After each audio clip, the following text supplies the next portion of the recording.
As investigators continue to search for 84-year-old Nancy Guthrie, FBI investigators are trying to probe more information from the cryptocurrency address listed in that first alleged ransom note. Cryptocurrencies, like Bitcoin, run on a public blockchain. It acts like a bank's ledger. No government, no single company controls the blockchain, but authorities are able to see the addresses and transaction keys that are made on these digital currency exchanges. Let's bring in Ari Redbird, former Undersecretary for Terrorism and Financial Intelligence. He's also a former U.S. attorney. You know, the cryptocurrency is very difficult for a lot of people to understand. You know, it's in the first note, it's mentioned there. And the first question I have is cryptocurrency truly untraceable? No, it's a great question and a great opening to this segment. I really like how you laid out the fact that the blockchain is in fact visible. So no, cryptocurrency transactions are not anonymous. In fact, it's quite the opposite. Every single transaction in Bitcoin is on a public ledger, which means that it is trackable, traceable, and immutable, meaning it's there forever.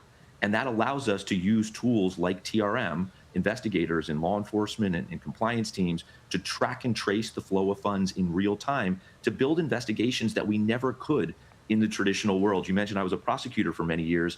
I investigated cases involving bulk cash smuggling and networks of shell companies and art and diamonds in ransom type cases. And the reality is we can see visibility and trace transactions on blockchains better than we could in the traditional world.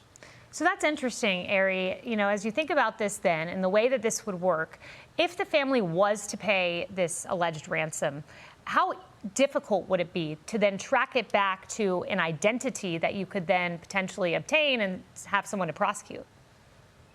And obviously, I mentioned as a prosecutor, I would never get into any any pending investigation, particularly one this serious. But sort of at a higher level, certainly authorities would be able to track and trace a payment in Bitcoin. And really what you're trying to do then is associate that address with other addresses.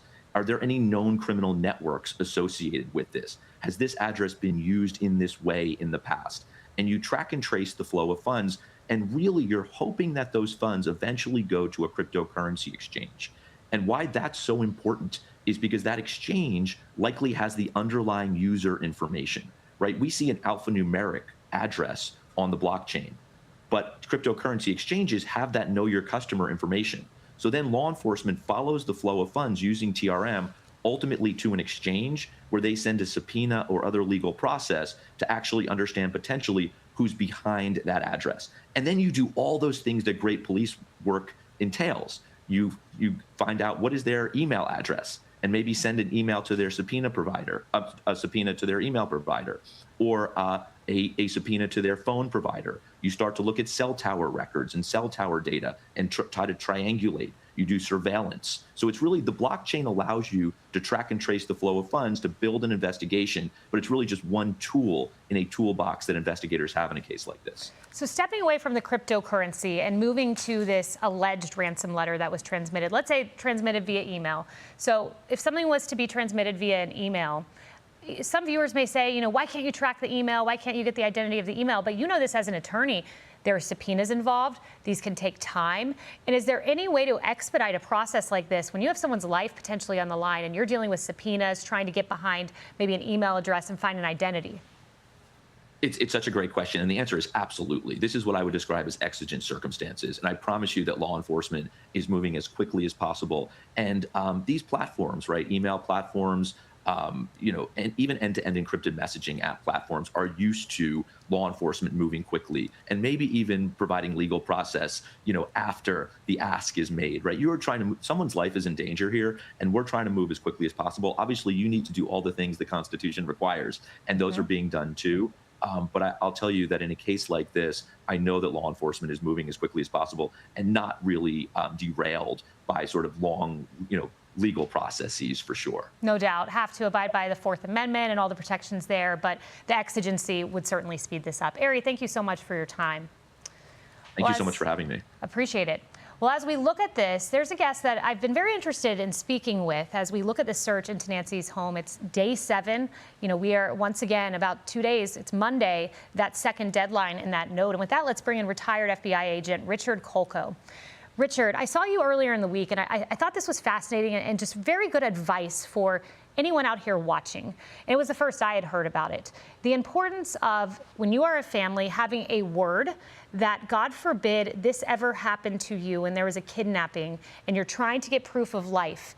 An individual, a family member, would know a secret word only your family would know that could then be transmitted to investigators, proof of life, and maybe solve a case like this in a ransom situation. We know there was no proof of life in this letter, but if you could explain the types of things a proof of life could be.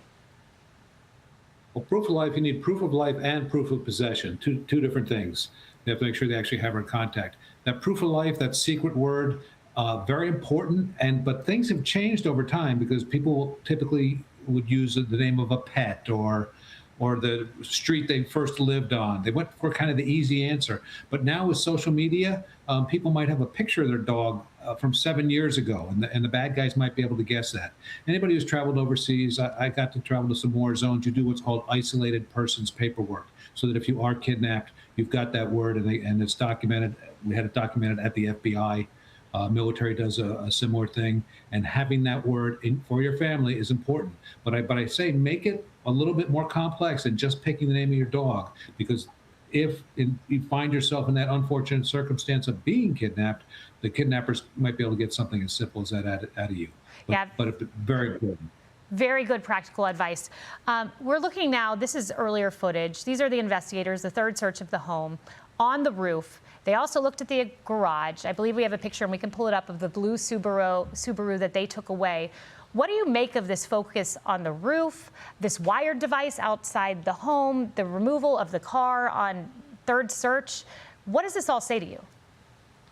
Well, it says to me that they probably were very successful in the first couple of searches, because if you go in, do your search, get everything you need, send that stuff off to the lab, maybe you succeeded. But what might have happened is something has come back, a return from one of those earlier searches, maybe some information based on interviews that have been conducted with neighbors, potential suspects, anybody else, and that's what's brought them back to the house a second, now a third time.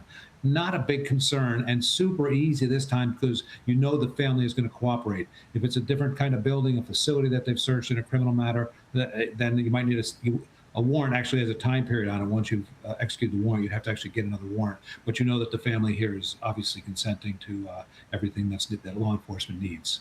You know, this is such an odd case, and I believe we have this statistic that we'll put up, and this is elderly abduction. And you can see on this chart, we'll show you how rare it is to have someone who is over 80 years old abducted. And you see there how the numbers just dwindle, and it really is a handful of cases each year. And then when you pair that with a stranger abduction being exceedingly rare, the idea that a stranger would take an 80-year-old, this is very odd. Have you seen anything like this in your career? I've seen a lot of kidnappings, but not so much in America. This traditional kidnapping, it's called KFR, kidnap for ransom, has just gone away, mostly because of technology. Now with phones, social media, license plate readers, toll readers, all kinds of things. It's difficult to grab somebody, take them, hold them, and demand a ransom. That's what we saw in the movies decades ago. But you can't grab somebody and say, hey, leave $1 million in the phone booth, because that's just not going to happen anymore. There are some crypto kidnappings going on, and actually 75 miles south of Guthrie's home, there are a lot of kidnappings going on from the drug world, but that's unrelated. That's paying bills off. But as far as in America, as you said, the number is very low. The actual abductions, stranger abductions in the United States, is only between 1 and 300 per year. So something like this is very rare. I was going through the books, history books. It's been a while since we've had what we call that KFR, that traditional kidnap for ransom. Wow, that really puts it into perspective. And when you mention those abductions that have happened 75 miles south and paying bills, so those are separate in that there's a reason there. You're wanting maybe a drug cartel. It's a totally separate. It's all cartel. It's all cartel related. It's all cartel, and they rarely call the law enforcement. It's somebody's kidnapped because somebody owes money, and that's just the ongoing drug war there. But there's a lot of that does go on. Law enforcement does get called in when it's a U.S. citizen, but that, and certainly in other countries, we know that there's a lot of crypto kidnappings that are going on around the world right now. But that's different, because what they're doing there is they're grabbing the person that owns the crypto. So they've got the crypto code to get the money. So they're not sending a note to anybody. They're torturing or beating these people till they give up the code, they drain their crypto, and then likely let them go because they got what they wanted. But that's what's happening in other parts of the world. And unfortunately, I think we may see that eventually here in the U.S. as well. Richard, thank you for sharing with us your expertise. It's a crazy, the anomaly of all anomalies is what we have, and the first time in a while in the history books. Thank you.